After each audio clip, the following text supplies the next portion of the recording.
안녕하세요. 저는 아들 한 명 키우고 있는 40대 초반의 이혼녀입니다. 얼마 전 이혼하고 홀로 살게 됐죠. 첫 단추를 잘 끼워야 한다는 말 다들 아실 거예요. 저는 그 첫 단추를 잘못 끼우는 바람에 결국에는 이렇게 이혼을 하게 됐네요.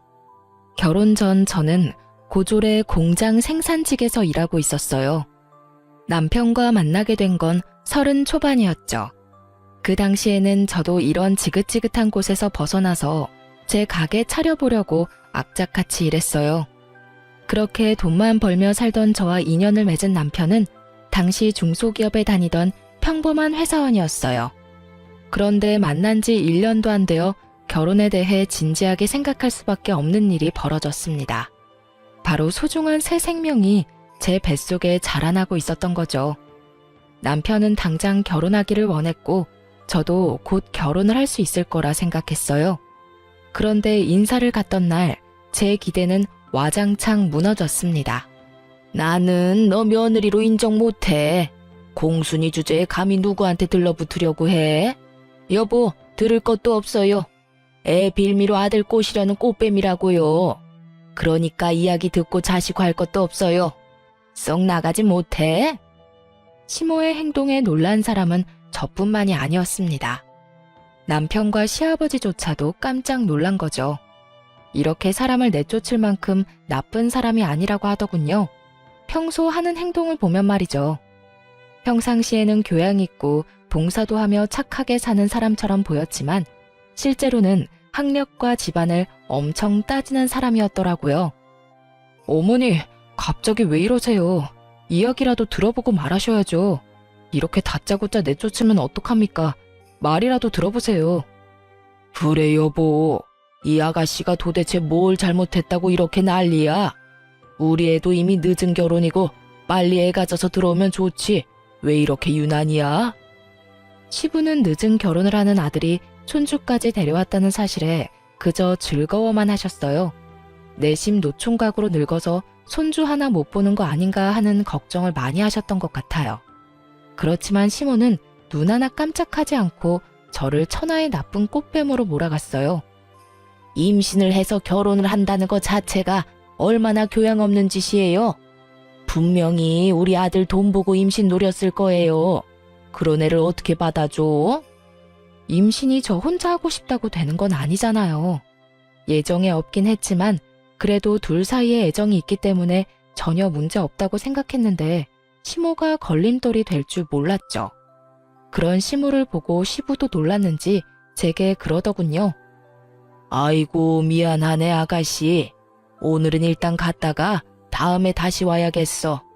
이 사람이 지금 이야기할 상황이 아니네. 너도 어서 가. 그렇게 첫인사에서 저는 굉장히 불쾌한 상황을 마주할 수밖에 없었어요. 그런데 그 뒤에 더 열받는 일이 있었어요. 시모가 남편 몰래 저를 불러내더라고요. 인사를 갔다 오고 일주일도 안 된 주말이었어요. 약속 장소에 나갔더니 정말 드라마처럼 돈 봉투를 턱하니 내밀더군요. 저는 어이가 없어서 시모 얼굴만 쳐다봤죠. 설마 아니겠지 하고 말이죠. 아가씨, 돈이 목적이면 내가 그 돈 줄 테니까 제발 우리 아들이랑 좀 헤어져줘. 응? 아니 생각해봐. 우리가 얼마나 애지중지 키운 아들인데 너같이 공장에서 일하는 여자랑 결혼을 시킨다는 게 말이 돼? 내가 넉넉하게 넣었어. 맨입으로 하라는 거 아니다. 몸조리 하려면 이래저래 돈 많이 필요할 테니까 어서 이 돈 받아. 죄송하지만 저는 헤어질 생각 없어요. 뱃속에 애가 아빠 없이 자라는 것만은 막아야 한다고 생각하고 있고요. 그 사람이 다행스럽게도 저와 뱃속의 아이를 책임져 주겠다고 했으니 저도 남편과 함께할 생각이에요. 제가 하는 말이 정답은 아니었는지 시모의 표정이 일그러지기 시작하더군요. 뱃속에? 그 애가 우리 손주라는 증거가 어디 있어? 나는 아가씨 뱃속에서 나온 애를 내 손주라고 받아들일 수가 없어. 누구 씨를 뱃속에 품고 와서 이러는지 몰라도 이제 여기서 그만두라고. 고졸의 공순이에. 아휴, 내가 말로 열거하자면 끝이 없으니까 여기서 접어. 세상에 많고 많은 여자 중에 왜 너같이 아무것도 없는 여자가 감히 우리 아들을 넘봐? 시모는 그렇게 이야기하고 돈도 놔두고 바로 떠나가 버렸어요. 저는 그 돈 봉투를 보며 어떻게 할까 생각을 했죠. 남편에게 물었더니 남편은 난감해하며 도와줄 방법을 못 찾더라고요. 하긴 시모의 극성맞은 모습을 보고 나서 움츠러든 남편도 이해는 갔어요. 하지만 이런 상황에서는 당연히 저와 아이를 더 중요하게 생각해줘야 하는 거 아닌가요? 곰곰이 생각하던 저는 정말 좋은 생각이 났어요. 저를 좋게 봐주던 시아버지가 떠올랐거든요. 시아버지를 만나면 일이 잘 해결될 것 같아서 그날 저녁 바로 돈봉투를 들고 시댁으로 찾아갔어요. 시모와 시부가 함께 있는 시간을 노려서 말이죠. 네가 여기가 어디라고 와? 당장 안 나가? 어머니, 아버지한테 볼 일 있어서 온 거니까 좀 비켜주세요. 자, 들어가자. 남편이 시모를 맡아주는 바람에 별 마찰 없이 시부를 보러 갈 수 있었죠. 시부가 저를 반갑게 맞이해주더군요. 아이고, 몸도 무거울 텐데 어떻게 여기까지 왔어? 자자 앉아요. 그래, 나한테 할 이야기가 있다고? 네, 여기. 저는 시모에게 받은 돈 봉투를 그대로 시부에게 돌려줬어요. 당연히 아무것도 모르는 시부가 의아해하며 눈을 동그랗게 뜨고 물었어요. 이게 뭔가? 아무리 생각해봐도 돈 받고 헤어지는 건 뱃속의 애를 생각해서도 안 될 일인 것 같아서요. 직접 거절의 말씀 드리려고 찾아뵀어요. 솔직히 임신을 저 혼자 한 것도 아니고 남편과 함께 임신했는데 아이가 다른 사람 아이 아니냐고 말씀하시는 거 듣고 저도 너무 억울해서 많이 울었거든요. 그 상황에서 이 돈까지 받으면 그게 진짜처럼 보일까봐. 애 태어나면 바로 친자 검사할게요. 그러니까 제발 우리 애한테 아빠만은 빼앗지 말아주세요. 저는 눈물을 흘려가며 호소했습니다. 눈물을 흘릴 생각은 없었는데 말하다 보니 제 처지가 불쌍하고 열받아서 눈물이 나오더라고요. 그런데 제 이야기를 듣던 시아버지가 화가 머리끝까지 났는지 얼굴이 새빨개지더군요. 당신, 여기 와봐. 결국 시아버지가 시모를 불러들였어요. 당신 설마 돈 주고 헤어지라고 했어? 당신 제정신이야? 애들이 좋다는데 왜 당신이 나대고 난리야? 여보, 집에 사람 들이는 게 얼마나 조심해야 하는 일인지 몰라서 그래요? 아무나 들였다가 집안 풍비박산 망하기 일쑤인데 막말로 뱃속에 애가 우리 아들 애인지 아닌지 어떻게 알아요? 이 사람이 지금 당신 행동이 제일 문제인 거 몰라? 사람 아무나 들일 수 없는 건 맞는데 당신이 뭔데 맞다 아니다를 판정하는 거야? 고졸의 생산직이라는 게 그렇게 마음에 안 들어? 당신도 중졸인데 뭐가 그렇게 마음에 안 드는데? 개구리 올챙이 쪽 생각 못한다더니 귀한 식품은 며느리 될 아가씨를 왜 이렇게 핍박하는 거야? 막말로 나이 40에 장가도 못 가고 있던 우리 아들 이제 드디어 번듯하게 자기 가정 꾸릴 수 있게 됐는데 뭐가 그렇게 화가 나는데? 여보, 그런 게 아니잖아요. 옛날이랑 다르게 요즘에는 얼마나 좋은 아가씨들이 많아요. 그리고 그런 여자들 말고 이 여자가 좋다잖아, 당신 아들이. 아들이 그렇게 귀하면 아들 마음 정도는 헤아려서 행동하라고. 이 아가씨랑 찢어놨다가 당신 아들이 당신한테 실망해서 얼굴도 안 보게 되면 그건 다 당신 탓이지. 이래서는 끝이 안 나니 내가 말하지. 이 아가씨 며느리로 드릴 테니까 싫으면 당신이 나가. 알아들었어? 결국 시아버지의 강경한 말에 희비가 갈렸습니다. 결국 그 자리에서 상견례에 대한 이야기까지 다 마쳤고 저와 남편은 결혼할 수 있다며 좋아했죠. 하지만 그 덕분에 저에 대한 시모의 앙금과 분노는 차곡차곡 시모 마음속에 정립이 되고 있었던 모양이었어요. 상견례 날 시모의 그 분노를 고스란히 느낄 수 있었거든요. 저희 집에는 아버지가 계시지 않아서 어머니 혼자만 나오셨거든요. 아버지는 제가 고등학교 졸업반일 때 한쪽 다리를 잃고 투병 중이다가 남편과의 결혼 이야기가 나오기 직전에 돌아가셨으니까요. 친정 어머니는 시장에서 야채를 파는 일을 하셨는데 한 번도 엄마를 부끄럽다 생각한 적이 없었어요.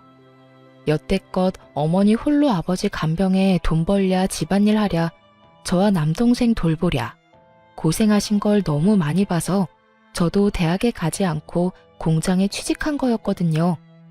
대학을 가기에도 나쁘지 않은 성적이긴 했는데 장학금을 받을 정도로 잘하지는 못해서 결국은 취업을 선택했어요. 아버지가 죽고 보험금이 나오긴 했지만 밀린 병원비에 빚을 갚고 나서는 얼마 남지 않았어요. 그런데 어머니는 그걸 쓰지 않고 모아놨다고 했어요. 이거 저 결혼할 때 주겠다고요. 그만큼 마음이 곱고 여린 분이셨어요. 그래서 시모에게 나쁜 소리를 듣지는 않을까 걱정됐고요. 상견례 때 시모는 대놓고 저와 친정에 나쁜 말을 하지는 않았어요. 당연한 일이었죠. 시아버지가 두 눈을 부릅뜨고 있는데 그게 가능할 리가 없잖아요. 저희 집 사정을 듣게 된 시아버지는 10년이 넘는 시간 동안 지아비 병간호를 해온 저희 친정어머니를 보며 느끼는 게 참 많았나 봐요.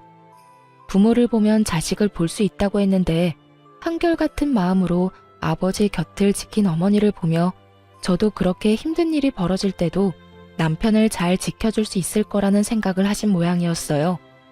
좋은 분위기에서 상견례가 끝나고 드디어 날을 잡자는 말까지 나왔죠. 그때 시모가 한마디 했어요. 솔직히 무슨 생각으로 딸 결혼시키는지 모르겠네요. 아니, 이렇게 힘들게 야채 장사하면서 돈 버는 분이 애 결혼시킬 돈이나 벌어놨겠냐고요. 이 사람은 모르겠지만 저는 비투성이 사돈은 필요 없네요. 솔직한 말로 이 결혼 저희 아들이 너무 아깝네요. 당신네 집안이 뭐 내세울 게 있기를 해. 딸이 학벌이 좋기를 해. 돈이 많기를 해. 여러모로 우리랑은 격이 안 맞는 집안이라고요. 그걸 알고 있으면 그만! 여기까지 와서 뭐 하는 거야?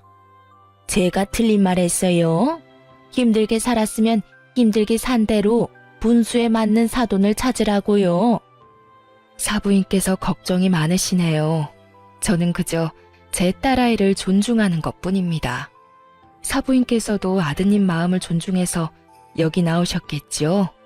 두 사람이 좋다는데 옆에서 말리면 더 반발을 할 테니 한번 믿고 저들 하자는 대로 해주세요. 둘 다 성인이고 생각이 있겠죠. 척지면 척지는 대로 힘들어지는 건 늙은 우리들 아니겠습니까? 결국 시모는 친정어머니를 상대로 격이 낮아서 장가 보내는 게 마뜩찮다고 말했고, 친정엄마는 시모에게 그러다가 아들한테 버림받는 건 너라고 응수한 셈이죠. 그 뒤에 시아버지의 잔소리를 들으며 시모는 결국 저희의 결혼을 허락할 수밖에 없었어요. 그렇게 저희는 행복한 결혼 생활을 시작했습니다. 정말로 처음에는 우리가 영원히 행복할 줄 알았어요. 시모라는 큰 벽이 남아 있었지만 어떻게든 잘 될 거라 생각했죠. 결혼 4개월 만에 아들을 낳았을 때 시아버지가 정말 좋아하셨어요. 그런데 아들은 외탁을 해서 저를 더 많이 닮았더군요. 그러자 시모가 냉큼 친자 검사를 해야 한다며 아들 세포를 채취해 가더군요. 시아버지가 정신이 있는 여자냐며 호통을 치는데도 시모는 그거는 절대 양보 못한다며 버티더군요. 그때 정말 기분이 더러우면서도 그래, 해볼 테면 해봐라 하는 그런 마음이었어요.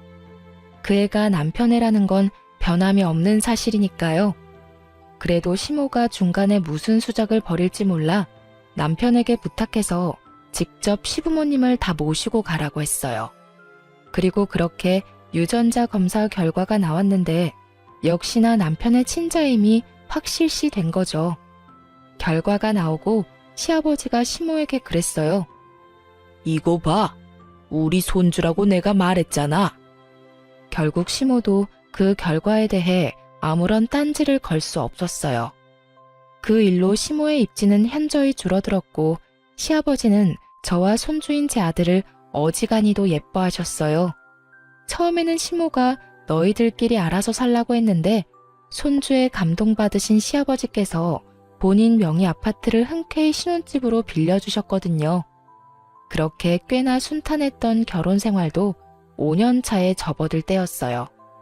하루는 남편이 급히 와서 제게 조심스럽게 말을 꺼냈어요. 사실 엄마 몰래 아버지가 이 집을 우리한테 증여해줄 모양이야. 증여? 갑자기? 아무래도 우리 아들 엄청 귀하게 여기시잖아. 그래서 그런 것 같은데 그 증여세를 내야 하거든?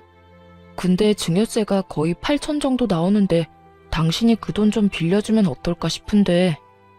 내가 당신한테 맡겨둔 돈 3천이랑 당신이 모은 돈, 그리고 나머지는 대출 좀 쓰면 될 것 같은데 안 돼? 그게 사실은 내가 당신이 맡겨둔 돈 불려보려고 주식했다가 좀 많이 날렸거든. 지금 남은 돈이 얼마 없어. 당신 미쳤어? 그 돈이 어떤 돈인데 그걸 홀라당 날려먹어. 게다가 내 돈이잖아. 당신 돈도 아니고. 뜬금없는 남편의 고백에 제가 화부터 냈어요. 제 돈을 3천만 원을 날려먹었다는데 가만히 있을 여자가 어딨나요? 게다가 그런 주제에 돈을 빌려달라니. 화를 냈는데 남편이 천연덕스럽게 말을 꺼내더군요. 그러니까 미안하다고 이야기했잖아. 잘 들어봐. 당신 어머님이 가지고 계신 돈 있잖아. 당신한테 주기로 했다던 1억. 그거 빌려주면 내가 이 아파트 공동명의로 지분을 반틈 나눠줄 테니까. 어때? 1억 3천 내고 5억짜리 아파트 지분 가져가는 게 더 남는 장사 아니야? 그 1억은 아버지의 사망보험금에서 나온 돈이었어요. 온전히 따지자면 제 돈이 아니라 어머니 돈이었고요. 어머니가 저에게 주신다고 이야기는 하셨지만 제가 받지 않았던 돈이기도 하죠. 지금에 와서 어머니에게 달라고 하기에도 애매한 상황이었어요. 게다가 제 돈을 다 날린 주제에 저희 어머니 돈까지 빌리려는 남편을 보니 화가 나서 난리를 치고 싶었지만 이 아파트를 증여해준다는 말에 귀가 솔깃해진 건 어쩔 수 없는 일이었어요. 솔직히 제 돈 3천만 원을 다시 어떤 형태로든 돌려받을 수 있다는 생각이 들기도 했고요. 그런데 무턱대고 돈 빌려주는 것도 믿음직스럽지 않았어요. 언제 또 제 뒤통수를 칠지 모르니 저는 남편에게 한 가지 제안을 했어요. 그럼 우리 엄마한테 빌리자. 당신 명의로 차용증 쓰고 빌려. 뭐? 그냥 가져다 쓰면 되잖아. 무슨 차용증까지 써? 어차피 그냥 우리한테 줘도 5천만 원 넘으면 증여로 보니까 그에 대한 세금도 내야 한대. 그러니까 빌리는 걸로 하고 매달 용돈 드리는 걸로 차감하면 되잖아. 항상 용돈은 드리고 있으니까. 남편이 곰곰이 생각해보더니 나쁘지 않은 생각이다 싶었는지 수락을 하더군요. 그렇게 친정엄마에게 1억을 빌렸어요. 그 돈을 받고 나오는 길에 남편은 절대로 시모가 있는 곳에서는 증여에 대해 말하지 말라고 하더군요. 그리고 며칠 뒤에 남편이 문서 하나를 사진으로 찍어서 보냈더라고요.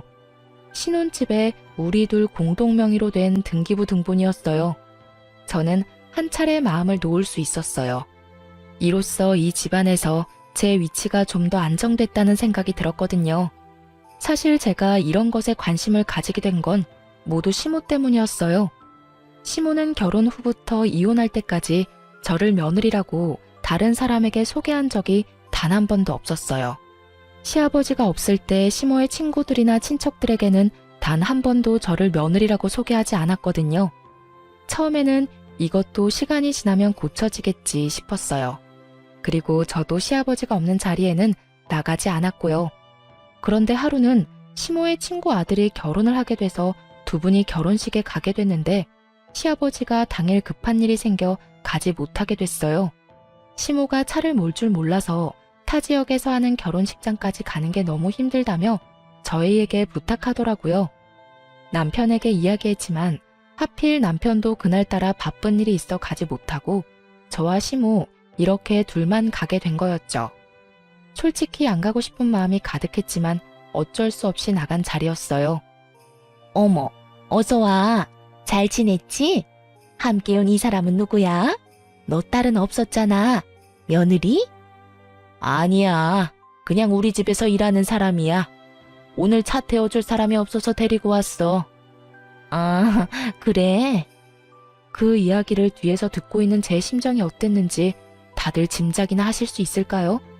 저는 수치심과 분노로 미쳐버리겠더라고요. 남의 잔치를 망칠 수 없으니 집에 가려고 나왔을 때 시모에게 따졌어요. 어머니, 아무리 제가 미워도 며느리예요.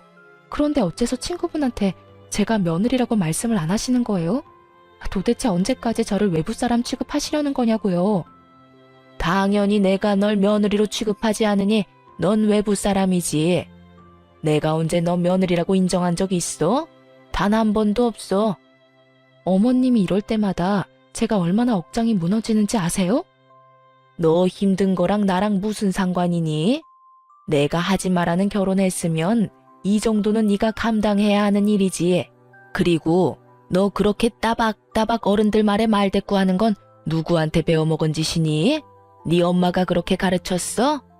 이래서 없는 집 자식들은 안 되는 거야, 응? 위아래 구분도 없지. 예의라고는 눈꼽만큼도 없지. 이러니 내가 부끄러워서 어디 가서 이야기를 못해. 네가 내 며느리라고. 시모의 말에 진짜 돌아버리겠더라고요. 남편과의 그 결혼 기간 동안 시모는 전혀 변한 게 없더군요. 결국 내려오는 내내 저는 화난 얼굴을 하고 있을 수밖에 없었어요. 그런데 더 어이없는 일이 그 다음에 일어났어요. 차 안에서 저와 한 차례 언쟁을 하고 난 뒤 시모가 어디론가 전화를 걸더군요. 네, 사부인. 제가 너무 어이없는 경우를 당해서 전화드려요. 어떻게 자식을 키우면 이렇게 아나무인에 무례한 사람으로 키울 수가 있어요? 우더른한테 두 눈 똑바로 뜨고 따지지를 않나. 어른 하는 일에 참견하면서 말대꾸를 하지를 않나. 아무리 시아버지가 오냐오냐 해준다 해도 시어머니에게 이러는 건 아니죠. 자식을 잘못 키웠으면 부모가 책임을 지는 법이잖아요. 경악스럽게도 그 자리에서 저희 어머니에게 전화를 걸어 제 욕을 하며 친정어머니까지 까내리더군요. 지금 뭐 하시는 거예요? 고속도로라 차는 세울 수도 없었고 눈을 뗄 수도 없어서 정말 미칠 노릇이었어요. 마지막 휴게소를 방금 지나쳐온 터라 내릴 수도 없었죠. 자식 교육 똑바로 시키세요. 내가 이래서 두 사람 결혼 반대했던 거예요. 무슨 격이 맞아야 이야기를 하던지 말던지 할 거 아니야? 아직도 내가 분이 안 풀려. 어떻게 그 좋은 여자들 다 놔두고 이런 여자를 만나서 결혼을 해? 내가 속상해서 정말 못 살아. 마지막에는 거의 저희 어머니에게 호소를 하더군요. 왜 아들이 저와 결혼을 했는지 모르겠다면서요. 부글부글 끓는 제 마음을 아는지 모르는지 시모는 도착하자마자 말할 틈도 주지 않고 차에서 내려버리더군요. 그날 저는 남편에게 따졌어요. 나 어머님 때문에 미치겠어. 당신이 어떻게 좀 해줘. 어머님이 친구분 앞에서 나를 뭐라고 불렀는지 알아? 우리 집에서 일하는 사람이래. 며느리라고 말도 안 하셔. 그래서 내가 답답해서 몇 마디 했는데 우리 엄마한테 전화해서 자식을 어떻게 키웠냐고 난리까지 피우시잖아. 나한테 이야기해도 내가 어떻게 해줄 수 있는 부분도 아니고 솔직히 두 사람 일인데 둘이서 해결하는 게 맞지 않을까? 미적지근하게 이야기하는 남편을 보며 속에서 울분이 터지고 말았죠. 내가 싫다고 한다면 어쩔 수 없어. 그런데 그렇다고 왜 죄 없는 우리 엄마까지 그런 소리를 들어야 해? 당신이 이런 식으로 미지근하니까 우리 엄마한테까지 피해가 오잖아. 아니, 나를 이렇게 쪼아댄다고 해서 뭐가 해결되는 게 아니잖아. 우리 엄마를 내가 이길 수 있는 것도 아니고. 요새 바쁜 일도 많고 승진 앞두고 있어서 바쁜데 당신한테 이런 소리까지 들어야 해? 알아서 해결할 일은 알아서 해결 좀 해. 나한테 부탁 같은 거 하지도 말고. 정말 어이없게도 남편 놈은 그렇게 말하고는 집을 나가버리더군요. 그러고는 시댁에서 자고 바로 회사로 간다고 하더군요. 미치겠더라고요. 우리 엄마를 괴롭힌 시모를 용서하기도 싫었고 저런 어이없는 소리를 한 남편도 용서하고 싶지 않았어요. 심각하게 이혼을 해야 하나 고민할 정도까지 온 거죠. 그래도 아이를 생각하니 그럴 수는 없었어요. 그래서 제 직장 탓이라는 생각을 하며 하고 있던 공부에 박차를 가했어요. 이미 2년 전부터 이직을 생각하며 공부 중이었고 1년 전 시험에서 1차를 합격하고 2차를 준비 중이었어요. 그리고 시모와 언쟁이 있고 한 달 뒤쯤에 결국 2차까지 합격해서 성공적으로 이직을 할 수 있었어요. 직장이 달라지면 시모의 행동도 바뀌지 않을까 싶었는데 바뀌는 건 없었어요. 그래도 조만간 바뀔 것이라는 믿음을 가졌어요. 그러다가 그날이 왔죠. 제 인생이 확 바뀐 날 말이에요. 그날은 제 조카의 재롱잔치가 있던 날이었어요. 남동생은 저와 일찍 사별하고 어린 조카를 혼자 키우고 있었거든요. 재롱잔치를 꽤 크게 하는 어린이집이었는데 가족들 4명까지 참석할 수 있다고 했답니다. 동생이 그날 일이 생겨 재롱잔치를 못 가니 어머니에게 부탁을 했어요. 그리고 부탁받은 어머니가 제게도 연락을 한 거죠. 그렇게 친정엄마와 저, 우리 아들까지 셋이서 조카의 재롱잔치에 참여했어요. 남편에게는 굳이 이야기하지도 않았고 이때쯤에는 남편의 잦은 야근과 출장으로 얼굴 보고 이야기할 시간도 없었고요. 그냥 조카 보러 간다고 이야기만 하고 나와서는 재롱잔치에서 열심히 동영상을 찍고 있었어요. 동생에게 보여줄 생각에 정말 열심히 찍고 있었어요. 그렇게 잔치가 끝나고 가족들이 와서 아이들을 데려가는 시간이 찾아왔죠. 그런데 옆에 있던 제 아들이 갑자기 아빠? 하더니 뛰어가더군요. 혼자 뛰어가는 애를 둘 수 없어 쫓아간 저는 참담한 광경을 목격하게 됐어요. 우리 아빠야. 아니야, 내 아빠라고. 한 남성을 사이에 두고 우리 아들과 아들보다 조금 어린 여자아이가 서로 자기 아빠라며 싸우고 있는 장면이었죠. 처음에는 해프닝이라고 생각했어요. 남편이랑 많이 닮은 사람인가 싶었는데 가까이 다가갈수록 남편이 너무 확실하더군요. 근데 갑자기 그 소란스러움에 한 여자가 등장했어요. 그 여자는 활짝 웃으며 제 남편에게 팔짱을 끼더니 이내 뒤에서 쳐다보는 저를 쓱 보곤 놀라서 팔짱을 놔버리더군요. 이내 아무 일도 없었다는 듯 자기 딸을 안아 올렸어요. 엄마, 우리 아빠잖아. 그런데 제가 계속 자기 아빠라고 우겨. 그 여자의 딸이 그렇게 말하는데도 그 여자는 자기 딸에게 아무런 말도 없이 굳은 표정으로 순식간에 사라지더군요. 옆에서는 수군거리고 난리가 났어요. 그 빵집에서 일하는 애 엄마 아냐? 재롱잔치에 이게 무슨 난리야? 설마 불륜이었어? 아니, 애 재롱잔치에 불륜남 데리고 오는 사람이 어딨어? 아니겠지. 근데 왜 저기서 도망가? 자기가 떳떳하면 네 아빠 아니란다 하고 알려줘야 하는 거 아니야? 수군수군 들려오는 소리를 놔두고 뛰쳐나가고 싶었지만 제 아들 때문에 그것마저도 할 수 없었던 제 기분을 다른 사람들은 짐작도 못할 거예요. 남편 앞에 와서 저는 남편을 조용히 쳐다봤어요. 아무 말도 안 하고. 그랬더니 남편 얼굴이 하얗게 질리기 시작하더군요. 저는 아들에게 말했어요. 남편이 들을 정도로 크게. 아들, 저 사람 네 아빠 아니야. 가자. 이 자리에서 당장이라도 남편을 추궁하려고 했지만 애들이 보는 앞이잖아요. 그래서 참았어요. 초인적인 힘을 이용해서. 그리고 집에 돌아오는 길에 남편에게 연락했어요. 전화를 안 받더군요. 그래서 문자를 보내놨어요. 당장 집에 들어와서 설명하라고요. 그런데 장장 일주일을 집에 안 들어오더군요. 결국 참다 못한 저는 상간녀가 차린 빵가게로 찾아갔어요. 그때 재롱잔치 때 몇몇 사람들이 그 가게 아니냐며 말하는 곳을 외워둔 참이었거든요. 혼자서 작은 빵가게를 운영하고 있더라고요. 가게 안으로 들어가니 2~3명이 빵을 고르고 있더군요. 그리고 곧 제 얼굴을 확인한 상간녀가 저와 눈을 마주치지 않으려 아주 용을 썼어요. 그러면 뭐해요? 뇌리에 이미 상간녀 얼굴이 딱 박혀버렸는데. 저는 태연한 표정으로 빵부터 샀어요. 빵빵한 크림이 든 것들로요. 그리고 계산을 했죠. 정당하게 주고 산 빵을 봉투 넣어주는데 제가 그걸 들고 상간녀에게 물었어요. 우리 남편 어딨어? 당신이 데리고 있는 거야? 당신은 알지? 지금 어디 있는지. 상간녀가 당황했는지 제게 그러더군요. 지금 영업 중이에요. 나중에 영업 끝나고 말할게요. 여기서 일하면 영업 방해라고요. 내 남편 상간녀한테 행방불명된 남편 행방 물어보는 것도 영업 방해야? 소송 걸고 싶으면 걸어. 나도 어차피 당신 상간녀로 소송할 거니까. 내 남편 행방 묻는 건 영업 방해고 내 남편 꼬셔서 데리고 사는 건 잘못이 아니다. 뭐 그런 생각인가 본데 세상 편하게 사시네. 바퀴벌레처럼 구석에서 조용히 딴 살림 차린 두 연놈들이 자기들 구미에 맞게 아주 버러지 같은 짓만 골라서 해?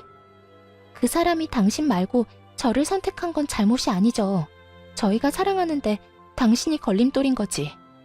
사랑하고 싶으면 이혼을 하고 했어야지.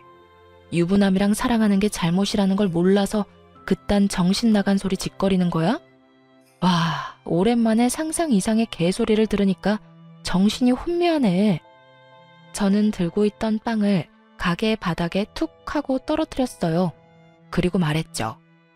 남편이 지금 내 연락 다 씹어먹고 당신 집에 잠적 중인 것 같은데 이 말 꼭 전해줘요. 당장 안 오면. 그렇게 말하고 떨어뜨린 크림빵을 발로 콱 짓밟았어요. 크림이 온 사방으로 튀도록 말이죠. 이렇게 될 거라고. 상간녀가 주변 눈치를 보며 낮게 소리를 지르더군요. 걔 지금 뭐 하시는 거예요? 뭐가 잘못됐어? 내가 내 돈 주고 산 빵이잖아. 기분 더러워서 못 먹겠다는데 그게 무슨 잘못이야? 그리고 한마디 하는데 네가 나한테 한 짓이 이런 짓이야. 내 인생 이따위로 바닥에 떨어뜨려서 짓밟았잖아. 네 인생도 나랑 똑같이 바닥 쳐보면 내 기분이 어떤지 이해하겠지. 더러운 년이 만든 빵 반품 필요 없으니까 뒷수습도 알아서 해. 그렇게 난리를 피우고 나오는데 제 뒤로 우르르 손님들이 빈손으로 나와버리더군요. 문제 있는 빵집이라 생각한 모양이었어요. 그리고 그날 저녁 저는 그렇게 보고 싶던 그놈 면상을 볼 수 있게 됐죠. 집에 갔더니 남편 놈이 무릎을 꿇고 저를 기다리고 있더군요. 우와, 상간녀 가게에서 행패 부리는 거 못 참았나 봐. 그렇게 불러도 답 없더니 거기 한번 찾아갔다고 바로 여기를 찾아와? 근데 너무 늦었다는 생각 안 들어? 내가 제일 싫어하는 게 뭔지 알아? 사고 치고 나중에 수습하려고 용서받는 거거든. 저번에도 그랬지. 내 돈 3천만 원 가져가서 주식으로 날렸을 때도. 근데 이번에는 상황이 달라. 넌 정신이 있는 놈이야? 쥐새끼처럼 여기저기 돌아다니면서 번식 활동하느라 그간 집에 소홀한 거였어. 나는 이혼하면 끝이야. 근데 내 아들이 받을 상처는 생각해 본 적 없지? 난 그게 용서가 안 돼. 차라리 나한테만 들켰다면 용서했을지도 모르지. 그런데 감히 귀한 내 새끼를 그런 곳에서 창피를 줘? 여보, 미안해. 입이 10개라도 할 말이 없어. 그치만 이혼은 제발 안 돼, 여보. 왜 이혼을 안 해? 난 못 살아. 당신 그 여자한테 돈 주고 있지? 내가 그걸 용서할 것 같아? 상간녀랑 그 혼외자까지 다 버리겠다고 하면 내가 용서해줄지도 모르지. 그렇게 할 수는 있어? 그건 그래도 친자식이고 매달 양육비로 돈도 지급해야 하고 그쪽에서 내가 친부라고 소송 걸어서 이기면 양육비는 무조건 줘야 하는 거라서. 아, 그 여자가 그런 식으로 자기 숨구멍 하나는 열어놓겠다는 생각이지? 불륜으로 바람 펴서 애를 낳아놓고 양육비는 받아가시겠다? 내가 그 꼴 보면서 살 수 있을 거라고 생각해? 정말로 여보, 인연은 끊을 수 있는데 그것만은 하게 해줘야지. 그래, 애가 뭔 잘못이겠어. 잘못은 어른이 했는데. 그러니까 네 행동에 책임져. 나랑 깔끔하게 헤어지고 그 여자랑 살아. 그년이랑 그년 딸이랑 하하호호 즐겁게. 근데 상간녀 학력은 좋니? 너희 엄마가 네 상간녀를 며느리로 인정이나 할까? 어딜 가도 며느리로 인정 안 하겠지. 불륜으로 집에 들어온 여자를 인정하겠어? 그 고고하고 교양 있는 너네 엄마가? 갑자기 엄마 이야기는 또 왜 해? 어쨌든 이혼만은 참아줘. 제발 부탁이야. 절대 이혼을 안 해주겠다는 남편을 데리고 시댁을 냅다 찾아갔어요. 그리고 까먹지 않고 친정엄마에게 받아둔 차용증까지 챙겨갔죠. 시댁 가서 남편이며 시모며 다 정리해버릴 생각으로요. 이미 제 마음속에는 이혼 말고 다른 길은 없었거든요. 고개도 못 드는 남편놈을 데리고 가니 시모가 삑 소리를 지르더군요. 네가 여기는 무슨 일이냐? 용돈 없으면 코빼기도 보이지 않더니. 무시하고 들어가니 다행히 시아버지도 계시더군요. 저는 모두가 보는 앞에서 남편과 상간녀, 상간녀의 딸과 제 아들이 마주한 그 개판 같았던 날의 동영상을 틀어줬어요. 이게 뭐야? 예상대로 시아버지가 깜짝 놀라더군요. 아버님, 저 이 사람하고 이혼하려고요. 바람도 폈는데 애까지 있어요. 근데 이 사람이 이혼을 안 해주겠대요. 그 여자랑 관계도 못 끊을 거면서. 어떻게 저한테 이럴 수가 있어요? 우리 아들이 얼마나 상처를 받았는지 이 남자는 생각도 없어요. 그 여자랑 모든 관계를 끊으랬더니 그것도 못한다잖아요. 그런 제가 남편과 결혼 유지할 필요가 있겠어요? 그러니 공동 명의로 된 우리 신혼집 팔고 저희 어머니가 빌려준 1억이랑 제 돈 3천만 원 먼저 돌려받고 싶어요. 잠깐. 너 무슨 말 하는 거냐? 신혼집이 공동명의라니. 시아버지가 처음 듣는 것처럼 눈을 동그랗게 뜨고 제게 되묻더군요. 저야말로 당황해서 차용증을 내밀며 말했죠. 아버님이 그때 남편한테 집 증여해준다고 하셨잖아요. 남편이 그때 돈 빌려가서 공동명의로 해준다고 했는데. 저는 쎄한 느낌의 남편놈 얼굴을 쳐다봤어요. 똥 됐다는 표정으로 눈만 질끈 감고 있는 남편놈 얼굴이 보였죠. 나는 증여를 한 적이 없다. 너 이게 무슨 이야기인지 당장 말해봐. 남편이 아무 말도 못하고 우물쭈물 하더군요. 시아버지가 버럭 노성을 질러댔어요. 그 돈 어디다 썼는지 말하라고 했지? 여자 가게 낼 때 빌려줬어요. 1억 3천만 원. 그리고 딸 양육비로도 좀 주고 그랬어요. 아이고, 이런 미친놈을 봤나? 불륜을 제 돈으로 한 것도 아니고 제 마누라 돈으로. 시아버지의 집은 증여가 된 게 아니었고 제게 보여준 건 위조된 문서였던 거죠. 당황해서 열받은 저보다 더 화가 난 게 시아버지였습니다. 바람이 난 것도 모자라서 지금 간도 크게 이 애비 집으로 사기까지 쳤어? 네가 정신이 있는 놈이냐 없는 놈이냐? 도대체 뭐가 모자라서 바람을 피웠어? 아버지, 어쩌다 보니 그렇게 된 거예요. 그리고 지금은 와이프보다 그 여자한테 더 마음이 가고. 이놈, 그걸 말이라고 해? 조강지처가 두 눈 부릅뜨고 앉아있는데 뭐? 내가 너를 그리 키웠어? 누가 책임감 없이 싸지르고 돌아다니라고 했냐? 너 어떡할 거야? 지금 이 상황 어떻게 수습할 거냐고? 어떻게 하긴요. 아버지가 돈 좀 빌려주시면. 안 된다. 절대로 못 빌려줘. 네가 알아서 처리해. 왜 네가 싸지른 똥을 내가 치워야 한단 말이냐? 아유, 여보. 헤어지고 싶다는데 그냥 헤어지게 내비둬요. 왜 당신이 화를 내요? 얘네 결혼할 때 당신이 아들이 좋다는데 결혼시켜주자고 그랬잖아요. 이제는 아들이 싫다는데 그럼 당신 논리대로 이혼 도와줘야죠. 시모는 이 상황이 아주 신나서 열심히 나오는 대로 짓거리더군요. 그 꼴을 보기 싫었던 저는 시모에게 말했죠. 어머님은 저희 어머니한테 들을 말 있으시잖아요. 당장 통화시켜드릴까요? 제 말에 시모가 어이없다는 표정으로 저를 보더군요. 갑자기 사부인에게 전화를 왜 하니? 남편이 불륜을 저질렀잖아요. 그렇게 나쁜 짓을 했는데 그럼 저희 어머니한테 전화를 하셔서 사과해야죠. 너희 일은 너희가 알아서 하는 거지. 어째서 내가 사부인한테 전화를 해? 어머님께서 저번에 친정어머니께 전화하셔서 막말하셨잖아요. 제 학력이 낮아서 어디 가서 며느리라 말하기 부끄럽다고 윽박질렀잖아요, 우리 엄마한테. 고속도로 위에서 자식 교육 똑바로 시키라고 전화한 거 기억 안 나세요? 기억나게 해드릴까요? 블랙박스 녹음본도 있는데. 제 말에 시아버지가 깜짝 놀라더군요. 시모는 제 말에 시부 눈치만 보고 있고요. 너는 왜 그런 말을 여기 와서 해? 이혼하려면 곱게 헤어지면 될 거 왜 여기 와서 설쳐? 나가. 당장 나가서 너희들끼리 이혼을 하든 말든 마음대로 해. 당신 설마 지금 한 말이 다 사실이야? 지금 사부인에게 그런 짓을 한 게 진짜냐고? 여보, 그게 아니, 며느리가 먼저 사람 속을 긁잖아요. 그래서 제가 화가 나서 사부인한테 한마디 했죠. 그게 무슨 잘못이라도 돼요? 자식 잘못 키웠으면 잘못 키운 사람이 욕먹는 거야 당연한 거고. 당연? 뭘 어떻게 생각하면 그게 당연한 일이 되는 거야? 아이고, 마누라며 아들이며 갑자기 이게 다 무슨 일이야? 그렇게 교양거리더니 당신 교양은 어디다 팔아먹었어? 자기가 뭘 잘못한 건지도 모르고 감히 나한테 큰 소리를 쳐? 내가 미쳤지. 저런 인간들도 가족이라고 여태까지 그 고생을 하며 먹여 살렸다니. 나가. 당장 나가.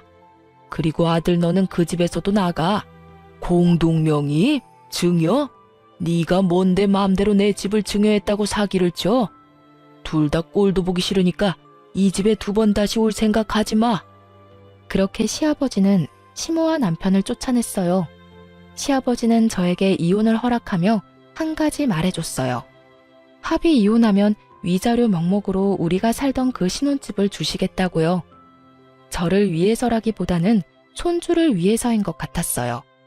실망시킨 남편보다 앞으로가 기대되는 손주에 대한 사랑이 더 큰 모양이었어요.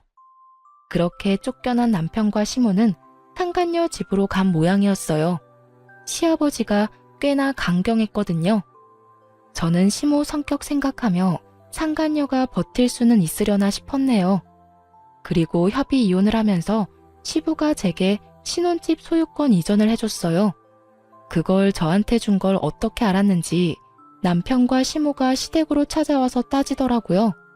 그날 마침 아들과 시댁에 있었던 저도 그 사람들의 당황한 모습을 그대로 다 봤죠. 개거품 제대로 물더라고요. 아버지, 왜 그 집을 저 사람한테 줘요? 그냥 1억 3천의 위자료만 주면 끝인데. 그래요. 그 집이 어떤 집인데 한두 푼 하는 것도 아니고 자그마치 5억이나 되는 비싼 집을. 조용히 안 해? 조용히 하긴 뭘 조용히 해요. 당신 혼자 독단으로 처리할 일 아니라고요. 엄마 말씀이 옳아요. 아버지, 우리가 이해할 수 있도록 설명은 하셔야 될 거 아니에요. 내가 번 돈으로 내가 산 집이야. 내가 어떻게 쓰던 내 마음이고. 그리고 너 지금 당장 1억 3천 마련할 수나 있냐? 돈도 없는 놈이 도대체 무슨 배짱으로 그 집에 대해서 이래라 저래라야? 네가 내야 할 돈 내가 내고 있는 거 안 보이냐? 네가 친 사고 수습하면서 내가 설명까지 해야 돼? 넌 눈이 없어 귀가 없어. 이렇게까지 하는 거면 알아들어야 할 거 아니야? 아버지. 그리고 당신도 집에서 분란만 일으키는 인간이 내 재산에 무슨 관심이야? 그리고 내가 그 집 준 거에는 당신이 내야 할 위자료도 있는 거 알고 있어? 며느리가 당신의 그 교양 없는 행동으로 당신한테 위자료를 청구할 수도 있다고. 그거 내가 다 감당해주고 있는데 여기 와서 큰 소리 칠 군번이냐고. 내가 내 손주랑 며느리한테 이 집 물려주는 거에 관심이 많은가 본데 관심 들 거. 그리고 이 집에 누가 들어오라고 했어? 당장 둘 다 안 나가? 집안 망신에 돈까지 다 날려먹은 인간들 주제에 뭐 잘났다고 여기 와서 낯짝을 들이대? 자기 밥그릇 뺏길 것 같다고 헐레벌떡 뛰어와서는 개새끼 마냥 낑낑대는데 제발 좀 그만해. 너네한테 줄 건 단 하나도 없어. 결국 시부가 남편과 시모를 쫓아내버렸어요. 어찌나 속이 시원하던지. 그런데 벼랑간 두 사람 사이에 시비가 붙어버리더군요. 이게 다 뭐야? 너 때문이야. 네가 바람만 안 폈어도 이런 일 없어. 아니, 처음부터 그런 여자랑 결혼만 안 했어도 이런 일 없었을 거라고. 시모가 먼저 아들 탓을 하더군요. 그의 또 아들은 지지 않고 맞받아치고요. 왜 그게 제 탓이에요? 엄마가 경거망동하면서 그놈의 교양 찾느라 이 여자 저 여자 다 싫다고 해서 그렇게 된 거지. 그리고 장모님한테까지 전화한 건 선을 넘은 거죠. 어떻게 그게 내 탓이야? 너가 애초에 그런 여자를 안 만났으면 됐지. 와이프 아니더라도 엄마 마음에 드는 사람이 있긴 해요. 같이 살던 그 사람도 이제 엄마랑 나 버리고 애랑 도망갔잖아요. 아니, 기생충처럼 들러붙어 사는 주제에 무슨 시집살이를 그렇게 심하게 시켜요? 그 여자가 있어서 그나마 살았는데 냉큼 쫓아내기나 하고. 뭐? 어이가 없어서 네가 왜 그런 여자들만 만나는 거지? 너한테 문제가 있는 거라는 생각은 안 해봤니? 4배로 나았지만 참 나쁜 놈이야 너도. 내가 이렇게 애지중지 키웠는데 결국에는 엄마 탓이지? 엄마가 잘못했으니까 탓을 하는 거죠. 쫓겨난 주제에 주인처럼 굴면 누구라도 화내겠죠. 엄마랑 있어 보니까 전 부인이 왜 그렇게 나더러 닥달을 했는지 알겠어요. 안 보는 게 속편하지. 어휴. 결국 둘이서 집 앞에서 싸우다가 다시 나온 시부의 노성에 결국 깨갱하고 돌아가 버리더군요. 그렇게 시아버지 덕분에 깔끔하게 협의 이혼을 할 수 있게 됐어요. 그리고 시아버지에게 감사해하며 손주와의 시간은 항상 원하시는 대로 해드리고 있어요. 앞으로는 전 남편 같은 인간 또 만날까봐 아들만 잘 키우며 살 생각입니다. 아들도 아버지의 행동에 대해 상처를 많이 받아서 이런 상황에 제가 연애나 하고 돌아다니면 더 깊은 상처를 받을까봐 각별히 조심하고 있어요. 뭐 너무 크게 되어서 남자 만날 생각도 없지만요. 쓰고 보니 참 제 인생도 파란의 연속이구나 싶긴 하네요. 그래도 사람이 살다 보면 굴곡진 인생도 사는 법이고 저만 그렇지는 않을 거라는 생각도 들어요. 저보다 더 황당한 경험을 하는 분도 계실 거고요. 저 같은 사람도 있고 어떻게든 극복했다는 걸 알려드리고 싶어서 제 이혼 사연 써봤어요. 글 읽어주셔서 감사합니다.